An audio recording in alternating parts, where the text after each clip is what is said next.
पञ्चाननाब्जभव षण्मुखवासवाद्याः त्रैविक्रमादिचरितं विबुधास्तु वन्दी भाषापतिः पठति वासरशुद्धिमारात् शेषाद्रिशेखर विभो तव सुप्रभातम्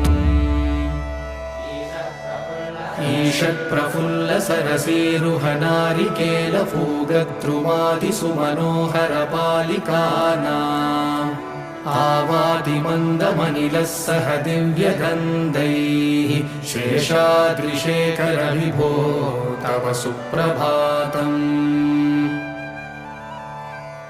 उन्मील्यनेत्रयुगमुत्तमपञ्जरस्ताः पात्रावशिष्टकदलीफलपायसानि भुक्त्वा सलीलमतकेलिसुखाः पठन्ति।